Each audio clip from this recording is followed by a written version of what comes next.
Welcome to hash. Telangana ప్రభుత్వం రాత్రి కర్ఫ్యూను విధించింది. దేశవ్యాప్తంగా కూడా కరోనా విస్తృతంగా ప్రబలుతోంది. అలాగే తెలుగు రాష్ట్రాల్లో కూడా మరింత వేగంగా విస్తృతంగా వ్యాపిస్తోంది. దీంతో తెలంగాణ ప్రభుత్వం అదుపు తప్పుతుందని భావించి ఇప్పుడు నైట్ కర్ఫ్యూను విధించింది. దీనివల్ల ఎంత బెనిఫిట్ ఉండేటువంటి అవకాశం ఉంది, అసలు కరోనా వ్యాప్తికి ప్రధానమైనటువంటి కారణాలు ఏంటి, ఇలాంటి పరిస్థితుల్లో పబ్లిక్ ఏ విధంగా మసలుకోవాలి అనే దాని మీద ఇవాళ స్పెషల్ షో. దీంట్లో స్పెషల్ షోలో పాల్గొనడానికి ప్రస్తుతం డాక్టర్ ప్రభుకుమార్ గారు వైరల్ ఎక్స్పర్ట్, అలాగే డయాబెటిక్స్ ఎక్స్పర్ట్ కూడా ప్రస్తుతం లైవ్ లో ఉన్నారు. నమస్తే అండి ప్రభుకుమార్ గారు. నమస్కారం. నమస్కారం. సో ప్రభుత్వం ఎట్టకేలకు రాత్రి కర్ఫ్యూని విధించింది. దీనివల్ల అట్లీస్ట్ ఇప్పటికైనా అదుపు తప్పిపోయిందని భావం నుంచి బయటకు రావచ్చా? ఈ కర్ఫ్యూ వల్ల అదుపులోకి వచ్చే అవకాశం ఉందా కరోనా? అంటే ఒక సామెత ఉందండి, గుడ్డి కంటే మెల్లనయం అని. పూర్తిగా మనం అదుపు తప్పి డ్యామేజ్ అయ్యేటువంటి పరిస్థితి వచ్చింది ఈరోజు. కాబట్టి గుడ్డి కంటే మెల్లనయం కాబట్టి కనీసం లాక్డౌన్ వైపు మనం ప్రయాణం చేస్తున్నాం. వాస్తవంగా మనం చూస్తున్నటువంటి ప్రపంచ దేశాల్లో కొన్ని చోట్ల లాక్డౌన్లే విధించుకున్నాయి, పార్షియల్ లాక్డౌన్స్, రకరకాల లాక్డౌన్స్ విధించుకున్నాయి మనం గమనిస్తే. అయితే నేను చెప్పొచ్చేది ఏంటంటే, ఈరోజు పరిస్థితులు దారుణంగా మారుతున్నాయి.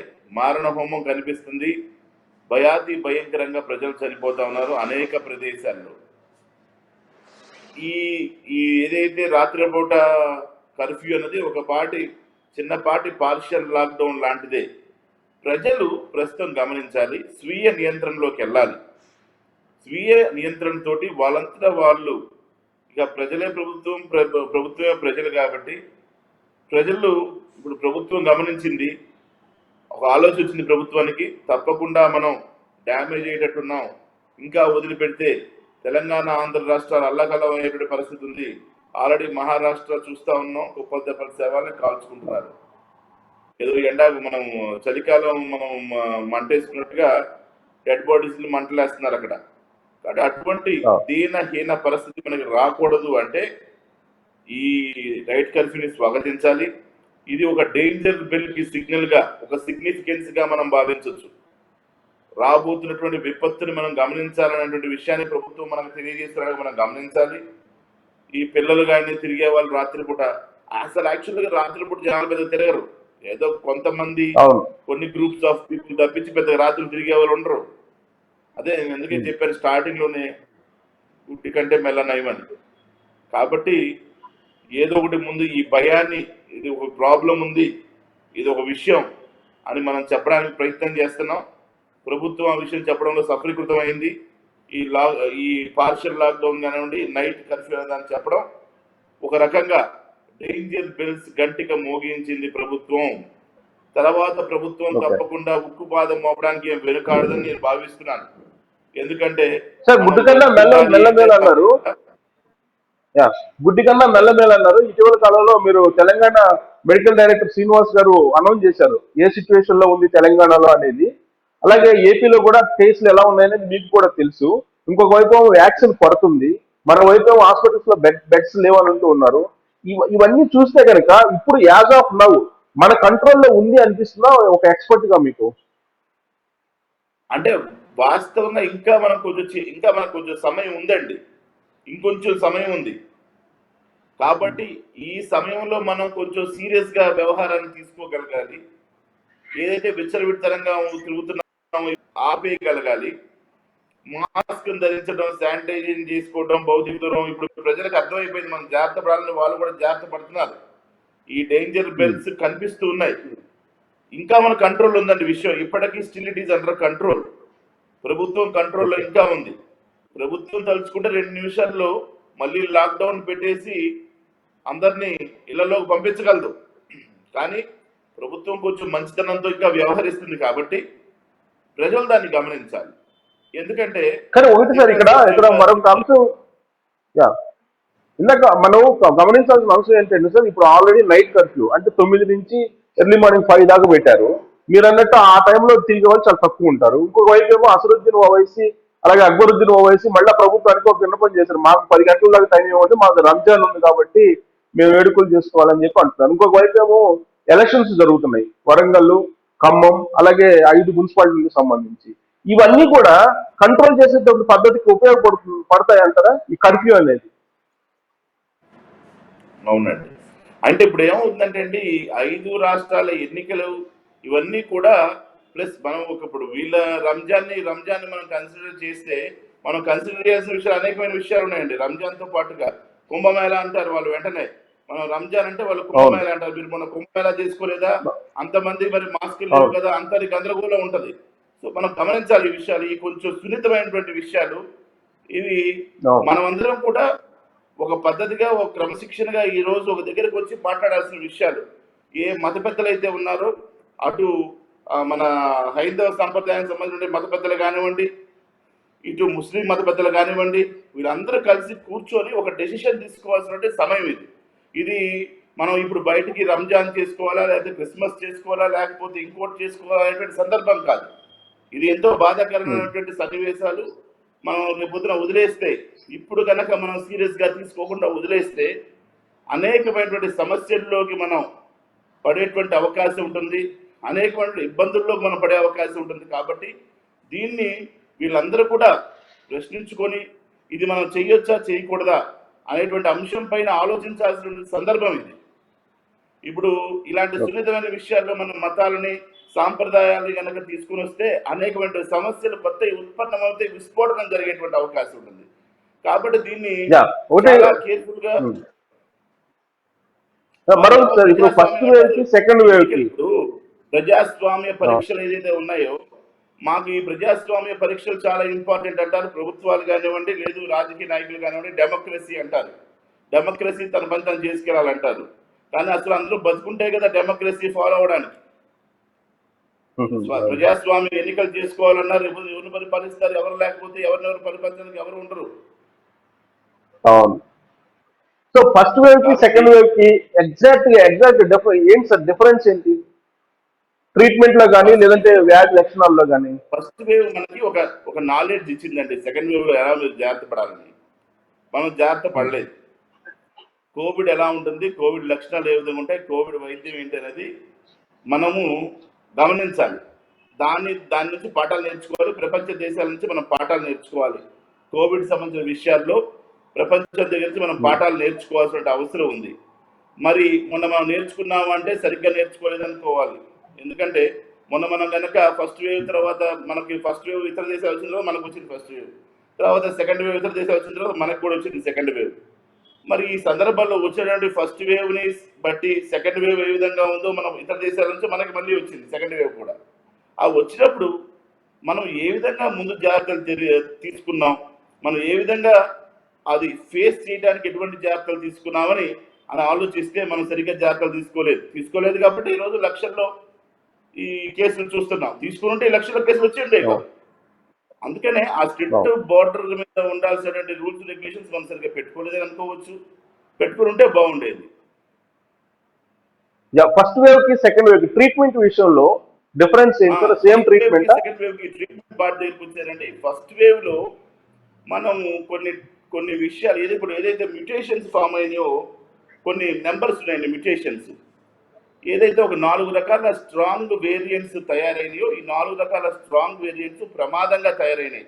ఫస్ట్ వేవ్ లో అది ప్లెయిన్ గా అప్పుడే ఫ్రెష్ గా వచ్చినటువంటి వైరస్.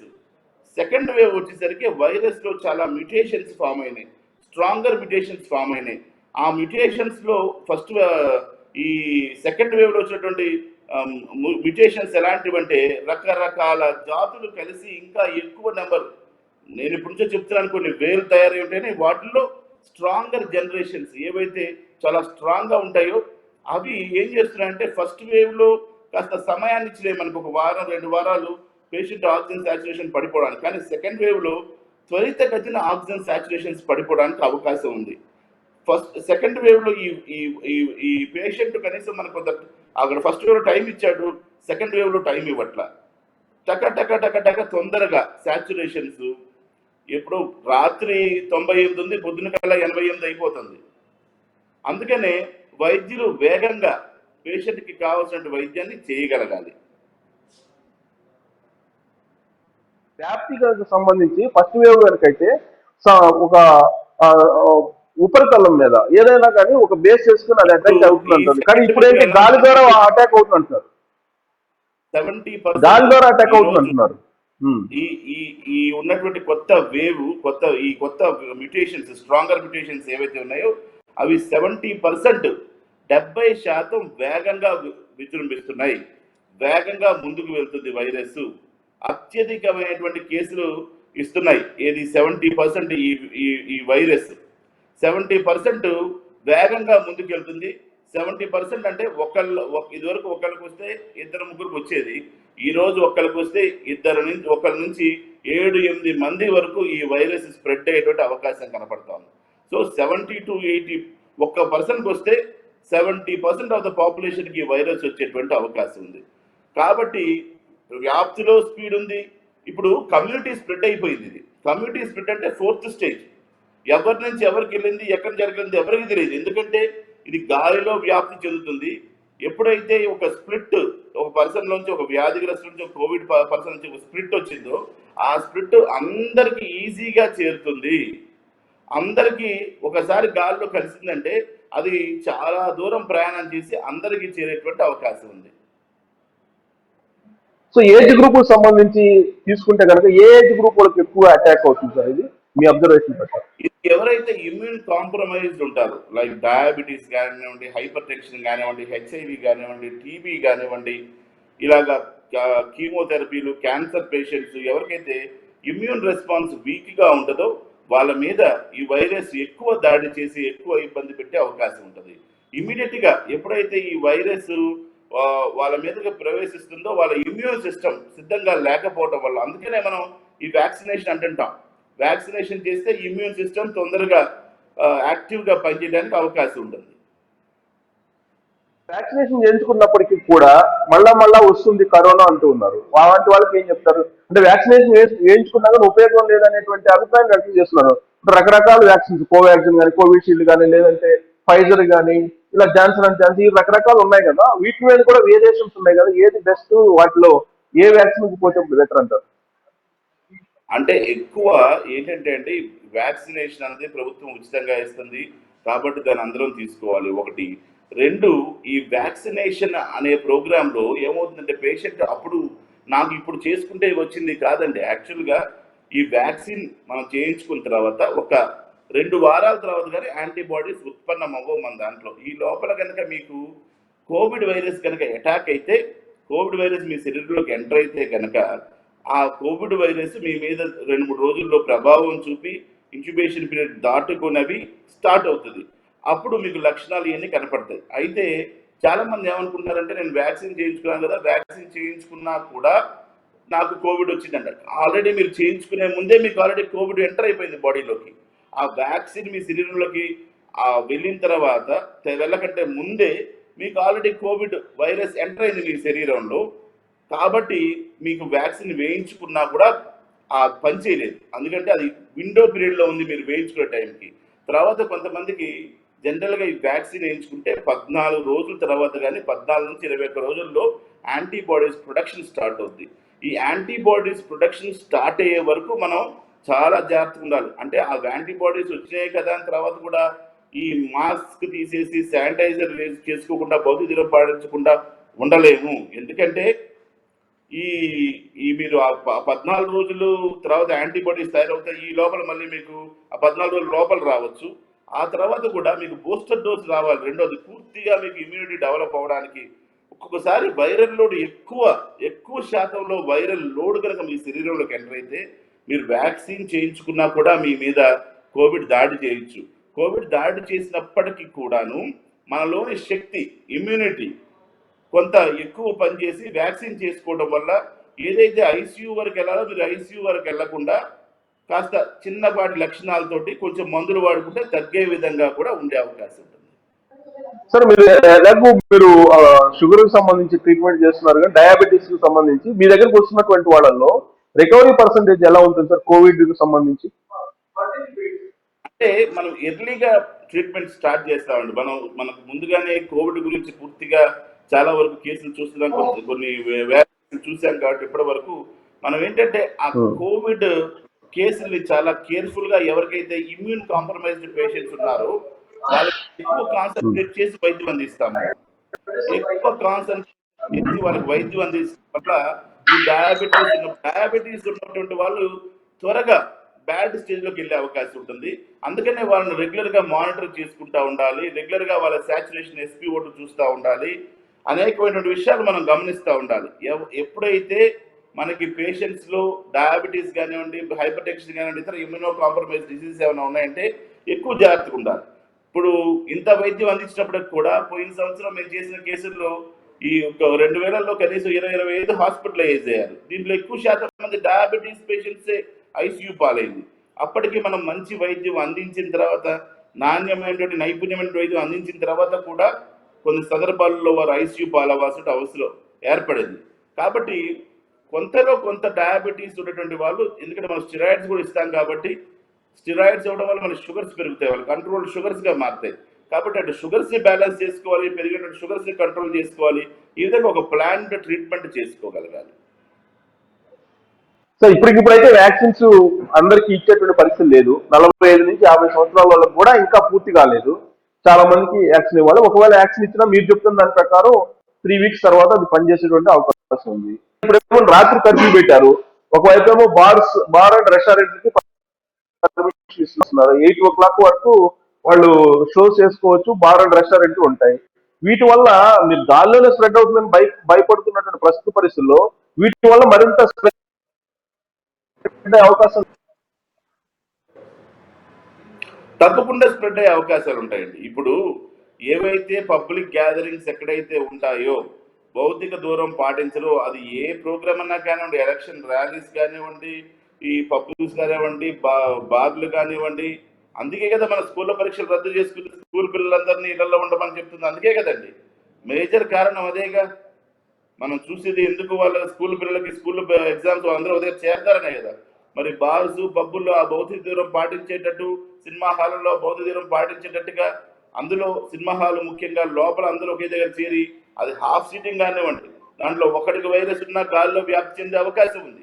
కాబట్టి ఎయిర్ ప్యూరిఫికేషన్ చేయాలి. ఆ థియేటర్స్ కానివ్వండి, ఆ యాజమాన్యులు కానివ్వండి, రెగ్యులర్ గా ప్రతి షోకి ఎయిర్ ప్యూరిఫికేషన్ చేసుకోవాలి, శానిటైజేషన్ గాల్లో చేసుకోగలగాలి.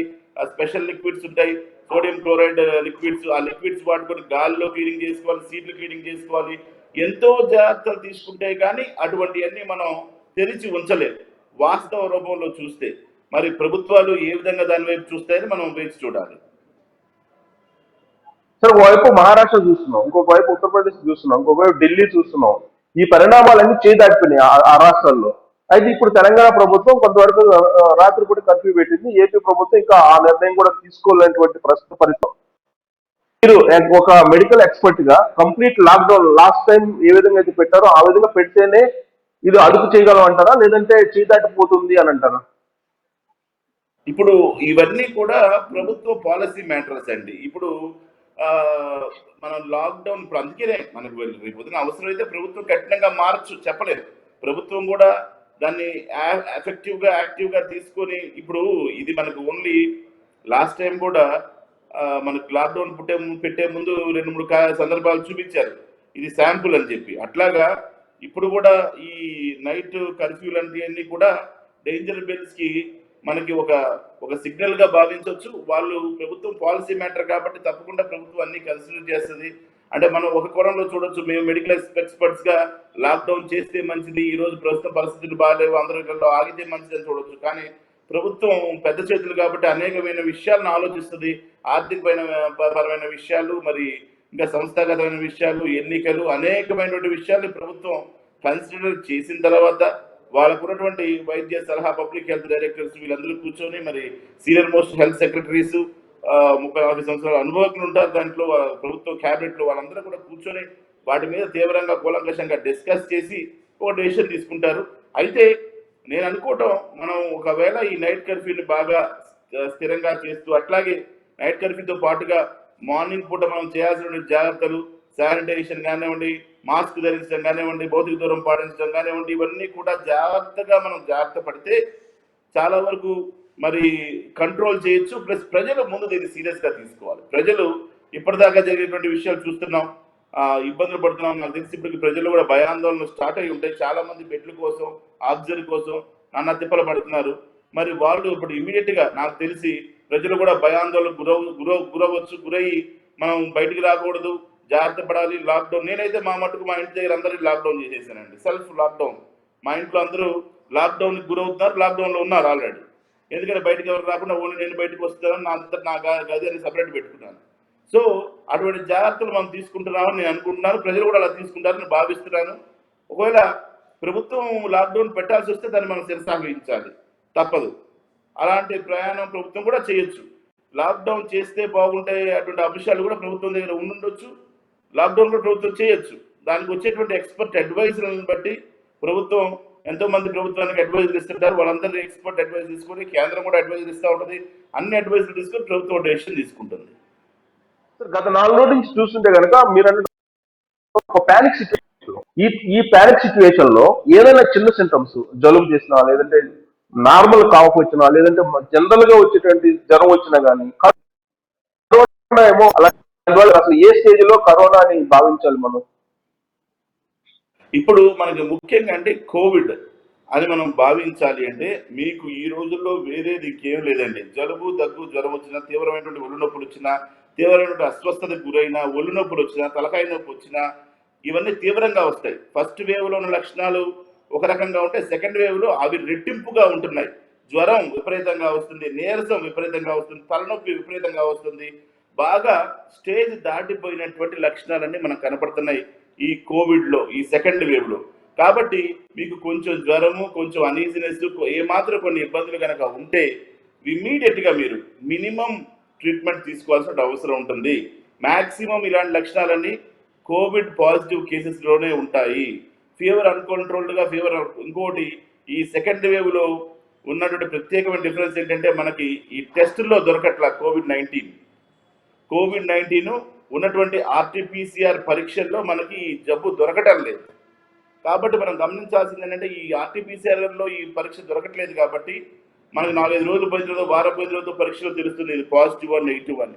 కాబట్టి మనం చాలా జాగ్రత్తగా దీన్ని డీల్ చేయాల్సినటువంటి అవసరం ఉంది. ఇది రాగానే మనం ఏమంటున్నామంటే కొన్ని చిన్న చిట్కాలు చెప్తున్నాం ఫస్ట్ నుంచి కూడా.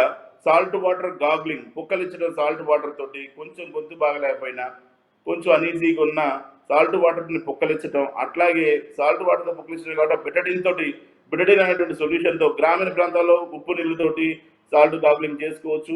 సిటీస్లో బెటడిన్ సొల్యూషన్స్ తోటి పుక్కలించడం చేసుకోవచ్చు. అదేవిధంగా ఒక మాదిరి వ్యాపరైజేషన్, ఆవిరి పట్టడం, విపరీతంగా కాదండి, ఓ మాదిరిగా ఆవిరి పట్టడం, దాంట్లో ఆ స్టీమ్ ఇన్హలేషన్ ద్వారా ఉన్నటువంటి ఆ యొక్క వైరస్ బయటకు వచ్చే విధంగా స్టీమ్ ఇన్హలేషన్ చేయటం. బ్యూరోకాట్ లాంటి ఇన్హేలర్స్ వాడటం, ఇన్హేలర్స్ కానివ్వండి, నెబులైజేషన్ కానివ్వండి. ఈ నెబులైజేషన్ అద్భుతంగా పేషెంట్స్ ని బయటకు తీసుకొస్తుంది, అనేక మంది పేషెంట్ని బాగు చేసింది. సో బ్యూరోకాట్, స్టెరాయిడ్స్ ని మనం ఇన్హలేషన్ లో వాడుకోవడం కానీ, ఇన్హేల్ చేయటం కానీ, ఇవన్నీ చేయటం ద్వారా మనం మొట్టమొదటిలో ఉన్నటువంటి చిన్న లక్షణాలను, ఈ సమస్యల్ని మనం పోగొట్టడానికి అవకాశం ఉంటుంది.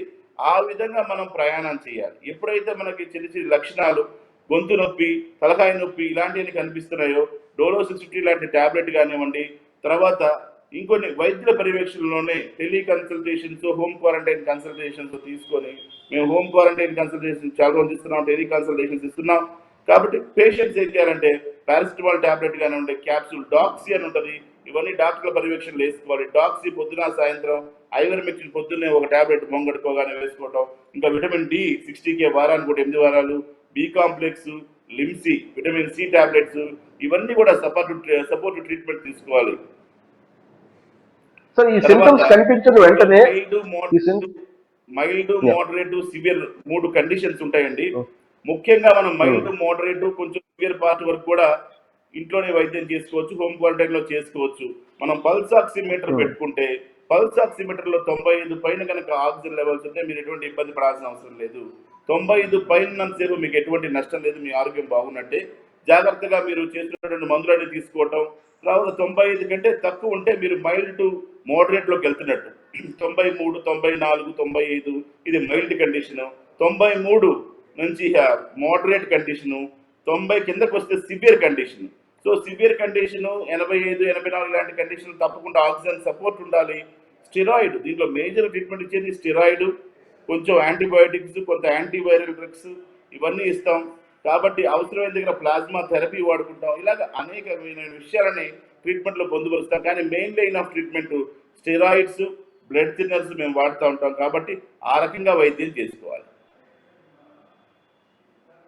స్టేజ్లో ఉన్నప్పుడు హాస్పిటల్స్కి వెళ్తే కనుక అది ఇంకా తీవ్రతం అవుతుంది, కరోనా అటాక్ అవుతుంది, రకరకాల మ్యూటేషన్స్ అక్కడే అటాక్ అవుతుంది హాస్పిటల్స్ లో కొంతమంది అంటూ ఉన్నారు. అలాంటి వాళ్ళకి ఏం చెప్తారు? జనరల్గా ఏంటంటే అండి, హాస్పిటల్స్లో ఇన్ఫెక్షన్స్ ఎక్కువ. హాస్పిటల్స్కి వస్తే అనేక రకమైనటువంటి జబ్బులు మన మీద దాడి చేసేటువంటి అవకాశం ఉంటుంది. హాస్పిటల్స్లో మనకేంటంటే రకరకాల బ్యాక్టీరియాలు, వైరస్లు హాస్పిటల్లో జనరల్గా ఉంటాయి హాస్పిటల్ లోపల. కాబట్టి హాస్పిటల్ లోపల ఇన్ఫెక్షన్స్కి మనం దూరంగా ఉండాలి అంటే మ్యాక్సిమం మనం ఇంట్లోనే జాగ్రత్తలు తీసుకొని హాస్పిటల్ పాలు కాకుండా, ఐసీయూ పాలు కాకుండా జాగ్రత్త కావాలి. జనరల్గా ఏమవుతుందంటే మనకు జనరల్గా ఈ వైరస్లు ఎప్పుడైతే మనం ఇంట్లో ఉంటామో హాస్పిటల్ ఉంటాము, ఎట్లయినా ఇల్లు శుభ్రంగా ఉంటుంది, మనం జాగ్రత్తగా ఉంటాం. కానీ హాస్పిటల్లో అనేక రకమైన పేషెంట్లు వస్తారు, అనేక రకమైన జబ్బులు ఉన్న పేషెంట్లు వస్తారు. వీళ్ళందరూ కూడా హాస్పిటల్లో ఉంటారు. కాబట్టి రకరకాల నోసోకోమిల్ ఇన్ఫెక్షన్స్ అంటాం వీటిని. హాస్పిటల్కి వస్తే వచ్చేటువంటి ఇన్ఫెక్షన్స్ని నోసోకోమిల్ ఇన్ఫెక్షన్స్ అంటాం. ఈ నోసోకోమిల్ ఇన్ఫెక్షన్స్ వచ్చే అవకాశం ఉంటుంది. వైరస్లు రకరకాలుగా మ్యుటేషన్స్ అయ్యేటువంటి అవకాశం కూడా లేకపోలేదు. కాబట్టి తప్పకుండా మనం జాగ్రత్తలు పడాల్సిన అవసరం ఉంది. హాస్పిటల్ పాలు కాకుండా, హాస్పిటల్కి వెళ్లకుండా ఇందాక నేను చెప్పినటువంటి జాగ్రత్తలు పాటిస్తూ జాగ్రత్తగా మంచి పౌష్టికాహారం, ప్రోటీన్ ఫుడ్ తీసుకొని కంటి నిండా మంచి నిద్ర, స్ట్రెస్కి, యాంగ్జైటీ గురి కాకుండా కనుక ఉండగలిగితే మనం తప్పకుండా కోవిడ్ని ఇంటి దగ్గరే జయించవచ్చు. కొన్ని మంచి కార్యక్రమాలు చేపట్టాలి, మంచిగా ప్రశాంతంగా ఉండాలి, బ్రీదింగ్ ఎక్సర్సైజ్లు చేయాలి, ఊపిరితిత్తులకి గాలి బాగా అందే విధంగా ప్రాణాయామాలు చేసుకోవాలి. అదేవిధంగా స్పైరోమీటర్, రెస్పిరోమీటర్ అనేటువంటి చిన్న వస్తువు ఉంటుంది, చిన్న ఇన్స్ట్రుమెంట్, దాన్ని పెట్టుకొని గాలి బాగా ఊదుతుండాలి, గాలి లోపల తీసుకుంటుండాలి. అనేకమైనటువంటి ప్రక్రియలు మనం ఇంటి దగ్గర చేసుకోవచ్చు. దాన్ని బట్టి లంగ్స్ని స్ట్రాంగ్గా ఉండేటువంటి అవకాశం ఉంటుంది. ఆ విధంగా మనం ట్రీట్మెంట్ చేసుకోగలగాలి. సార్ 3 స్టేజ్లు మీరు చెప్పారు కదా, ఏ స్టేజ్లో మస్ట్ గా హాస్పిటల్కి వెళ్ళాలంటారు?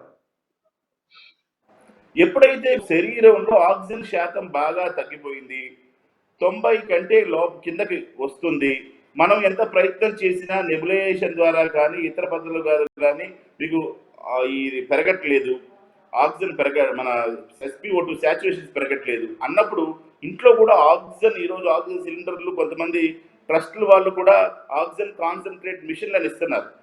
అది వాడుకొని తిరిగి వాళ్ళకి ఇచ్చేయచ్చు ఫ్రీ ఆఫ్ కాస్ట్. మానవతా దృక్పథంతో కొంతమంది ఈ ఆక్సిజన్ కాన్సన్ట్రేట్ మిషన్లు ఇస్తున్నారు. ఈ ఆక్సిజన్ కాన్సన్ట్రేట్ మిషన్లు పెట్టుకుంటే ఇంట్లోనే ఆక్సిజన్ మనకు అందుతుంది. మన ఆక్సిజన్ లెవెల్స్ కనుక 90 పైన మెయింటైన్ అవుతుంటే కొన్ని రోజుల్లో, 2-3 రోజుల్లో సర్దుకుని ఆరోగ్యం అంతా మళ్ళీ బాగా అయ్యే అవకాశం ఉంటుంది. అలా కూడా ప్రయత్నం చేయాలి. అలా ప్రయత్నం చేసినా కూడా ఆక్సిజన్ లెవెల్స్ పెరగట్లేదు, ఇంకా ఇబ్బంది పడుతున్నాం అంటే ఆ 90 కింద ఉన్నటువంటి స్టేజ్లోనే SpO2, 90 కంటే తక్కువ ఉన్న స్టేజ్లోనే హాస్పిటల్కి వెళ్ళాల్సిన అవసరం ఉంటుంది. సో సివియర్ స్టేజ్లో మాత్రమే అంటారా? సివియర్ స్టేజ్లో కూడా కంట్రోల్ ఇంట్లోనే చేసుకోవచ్చు ట్రీట్మెంట్ అంటారా? అంటే మీకు ఆక్సిజన్ మీకు ఇంట్లో వస్తుంది, ఆక్సిజన్ మనకి దొరికింది ఇంట్లో అనుకుంటే తప్పకుండా ఇంట్లో ఆక్సిజన్ పెట్టుకొని, ఆక్సిజన్ కాన్సన్ట్రేట్ మిషన్లు పెట్టుకొని, మీకు కావాల్సిన తగ్గేది ఆక్సిజన్ సపోర్ట్ ఇచ్చాం. హాస్పిటల్కి వచ్చిన ఇచ్చేది ఆక్సిజన్ సపోర్టే. కాబట్టి మీరు ఇక్కడ ఆక్సిజన్ సపోర్ట్ పెట్టుకోండి. ఆక్సిజన్ సపోర్ట్ పెట్టగానే మీకు నార్మల్ లెవెల్కి వచ్చేస్తారు కదా. కాబట్టి ఇంట్లోనే ఉండొచ్చు. ఇలాంటి వాళ్ళు అవేర్నెస్ ఇచ్చే ప్రయత్నం చేస్తున్నారు. ఒకవైపు ప్రభుత్వం తను చేయగలిగిందా చేస్తుంది, ప్రభుత్వం కూడా. అయినప్పటికీ పానిక్ సిచ్యువేషన్ లో పబ్లిక్ ఉన్నారు. వాళ్ళకి ఏం చెప్తారు సార్ ఇప్పుడు ఉన్నటువంటి సిచ్యువేషన్ లో? ప్రజలు యాంగ్జైటీ, స్ట్రెస్ తీసుకోకూడదండి. ఒకసారి మనకు జబ్బు వచ్చిన తర్వాత దీన్ని ఏ విధంగా అధిగమించాలి అనేటువంటి కాన్సెప్ట్ని చేతిలోకి తీసుకోవాలి. ఏ విధంగా ఈ జబ్బును మనం అధిగమించాలి అనేటువంటి ఆలోచనలు చేసుకోవాలి. ఏ విధంగా అధిగమిస్తాము, దీని మెయిన్ లైన్ ట్రీట్మెంట్ ఏంటి? స్టెరాయిడ్ తీసుకోవడం, బ్లడ్ థిన్నర్స్ వాడుకోవడం, తర్వాత ఆక్సిజన్ సపోర్ట్ పెట్టుకోవడం, ఇది మేజర్ లైన్. ఈ మేజర్ లైన్లు గుర్తుపెట్టుకొని మంచి పౌష్టికాహారం తీసుకుంటూ చక్కగా నిద్రపోతూ యాంగ్జైటీ, స్ట్రెస్, భయాందోళన గురి కాకుండా పానిక్ స్టేజ్కి వెళ్లకుండా తమకు తాము సర్ది చెప్పుకుంటూ బ్రీదింగ్ ఎక్సర్సైజులు కాన్స్టెంట్గా చేస్తూ వైద్యాన్ని కరెక్ట్గా మంచి టెలికన్సల్టేషన్స్, హోమ్ కన్సల్టేషన్స్ తప్పకుండా తీసుకొని వైద్యుల పర్యవేక్షణలో నేను చెప్పినవన్నీ కనుక చేస్తే తప్పకుండా పేషెంట్లు, మన పేషెంట్లు బోల్డ్ మంది ఇంటి దగ్గరే విజయం సాధించారు. హోమ్ క్వారంటైన్ ప్యాకేజీల్లో అద్భుతంగా మన రాత్రి ఒక ఆయనకి 87 సాచురేషన్ పడిపోతే రాత్రి నెబులేషన్ స్టార్ట్ చేశాం. స్టార్ట్ చేయగానే పొద్దునకి 90-92, నెక్స్ట్ డే కల్లా 97కి చేరుకుంది మళ్ళీ సాచురేషన్. కాబట్టి నేను చెప్పేది ఏంటంటే ముందు ఒక స్టేజ్ వరకు మనం ప్రయత్నం చేసుకోవచ్చు అద్భుతంగా. దానికి సంబంధించి యాంటీవైరల్ డ్రగ్స్ ఉంటాయి. మీరు వెళ్తున్న స్టేజ్ని బట్టి మేము డ్రగ్స్ కూడా యాడ్ చేస్తూ ఉంటాం. మీకున్నటువంటి పాజిటివ్ కండిషన్ బట్టి డ్రగ్స్ కూడా యాడ్ చేస్తూ ఉంటాం. అప్రోప్రియేట్ మెడికేషన్ తీసుకుంటూ ఇంట్లో కూడా చక్కగా హోమ్ క్వారంటైన్. సివియర్ కండిషన్స్లో కూడా మనకు ఆక్సిజన్ కనుక సపోర్ట్ ఉంటే, స్ట్రాంగ్ ఆక్సిజన్ సపోర్ట్ కనుక ఉంటే, నా పేషెంట్లో కొంతమంది స్ట్రాంగ్ ఆక్సిజన్ సపోర్ట్ ఎవరికైతే లీటర్ల ఆక్సిజన్ వాళ్ళకి ఇంటికి దగ్గరలో ఉందో వాళ్ళందరూ ఆక్సిజన్ సపోర్ట్ పెట్టుకొని బయటపడ్డారు, అద్భుతంగా బయటకు వచ్చారు. రమ్ కుమార్ గారు, ఇవాళ జరిగిన సంఘటన ఏంటంటే నెల్లూరులో ఒక అపార్ట్మెంట్ లో ఒక భార్యాభర్తకి ఇద్దరికి కోవిడ్ అటాక్ అయితే ఆ మొత్తం అపార్ట్మెంట్ లో ఉన్నటువంటి వాళ్ళందరూ కూడా వాళ్ళని లోపల పెట్టేసి తాళం వేసేసి ఇంకా మీరు బయట రావద్దని చెప్పేసి వెళ్ళిపోయారు. అంటే ఎవరికైనా కోవిడ్ వస్తే కనుక వాళ్ళని అసలు ఒక రకంగా బహిష్కరించేటువంటి పరిస్థితి, అలాంటి ఆలోచనలు చేస్తున్నటువంటి వాళ్ళకి ఏం చెప్తారు? ఈ రోజు కోవిడ్ ఎవరికి రాదండి. ఈ రోజు గాలిలో ఉన్న కోవిడ్ ఈ రోజు నాకు రావచ్చు, రేపు మీకు రావచ్చు, ఎవరికైనా రావచ్చు. కాబట్టి ప్రజలు అది గుర్తుపెట్టుకోవాలి. ఈజీగా ప్రతి ఒక్కరికి కోవిడ్ వచ్చేటువంటి సందర్భం ఇది. కమ్యూనిటీ స్ప్రెడ్ లో ఉంది, విపరీతంగా గాలిలో వ్యాప్తి చెందుతుంది. కాబట్టి కోవిడ్ విపరీతంగా అందరికీ చేరేటువంటి అవకాశం ఉంది. కాబట్టి ఎవరిని మనం తక్కువగా చూడటం కానీ, కోవిడ్ వల్ల ఇబ్బంది పడేటువంటి ప్రజల్ని మనం ఇబ్బంది పెట్టకుండా మనం ఇంకా మానవతా దృక్పథంతో వాళ్ళకి కావాల్సిన ఆక్సిజన్ సపోర్టు, ఏదన్నా ఆహారం, పౌష్టికాహారం సపోర్ట్ మనం ఇవ్వగలిగితే వారికి పౌష్టికాహారం. నాకు తెలిసినటువంటి కొన్ని ఆర్గనైజేషన్స్, సేవా సంస్థలు హైదరాబాద్లో కొన్ని లయన్స్ క్లబ్లు వాళ్ళు ఉచితంగా ఆక్సిజన్ కాన్సన్ట్రేట్ మిషన్లు వాళ్ళ ఇళ్ళకి పంపుతున్నారు. ఆహారాన్ని పంపుతారు 3 పూట్ల ఆహారం తినడం కోసం. సో ఇట్లాంటి మంచి కార్యక్రమాలు చేపడుతున్నారు. కాబట్టి మనం మానవులం, కాబట్టి మనం సంఘజీవులం, కాబట్టి మన తోటి ఒక కోతి చేస్తే కొన్ని 100 కోతులు చేస్తాయి. ఒక క్రో మీరు ఒక పిట్ట కాకి చేస్తే అనేకమైన కాకులు చుట్టూ చేరి దానికి సాగనంపుతాయి. జాగ్రత్తగా దాని యొక్క కార్యక్రమాన్ని అద్భుతంగా జరిగిస్తాయి. కాబట్టి మనం మానవులం, సంఘజీవులం, కాబట్టి జ్ఞానంతో ప్రవర్తిస్తూ మన తోటి మానవాళి శ్రేయస్ కోసం, ప్రజాహితం కోసం మనం సహాయం చేసే విధంగా మనం ఉండాలి. థ్యాంక్ యూ వెరీ మచ్ అండి. ప్రస్తుతం అయితే కోవిడ్ 4వ దశలో ఉంది, అయినప్పటికీ భయపడాల్సిన అవసరం లేదు. సివియారిటీ ఉన్నప్పుడు కూడా ఇంట్లోనే ఆక్సిజన్ సపోర్ట్ పెట్టుకొని ఆన్లైన్ ద్వారా సలహాలు తీసుకొని ఖచ్చితంగా ట్రీట్మెంట్ తీసుకోవచ్చు, తగ్గుతుందని చెప్పి చెప్తూ ఉన్నారు. సో ఎవరు భయపడాల్సిన అవసరం లేదు. మానవతా దృక్పథంతో అందరూ ఆలోచించాలి. ఎవరికైతే కోవిడ్ వచ్చిందో వాళ్ళని బహిష్కరించాల్సినటువంటి అవసరం లేదు, భయపడాల్సినటువంటి అవసరం లేదు. ఇప్పుడు ప్రభుత్వం తీసుకున్నటువంటి చర్యలు కానీ, లేదంటే డాక్టర్లు చేస్తున్నటువంటి హెల్ప్ కానీ, సలహాలు కానీ ఆల్రెడీ టెలిఫోన్ లో అందిస్తూ ఉన్నారు. సలహాలు, సూచనలు కూడా ఇస్తూ ఉన్నారు. సివియర్ గా వచ్చినప్పటికి కూడా భయపడాల్సిన అవసరం లేదని చెప్తున్నారు ప్రభుత్వం గారు. సో ఇది తగ్గించుకోవచ్చు ఇన్ టైంలో కనుక స్పందిస్తానంటూ ఉన్నారు. సో మీరు కూడా భయపడకుండా దీన్ని ఎదుర్కొనేటువంటి మార్గాన్ని ఎంచుకోవాల్సినటువంటి అవసరం ఉంది. Thank you very much. నమస్కారం.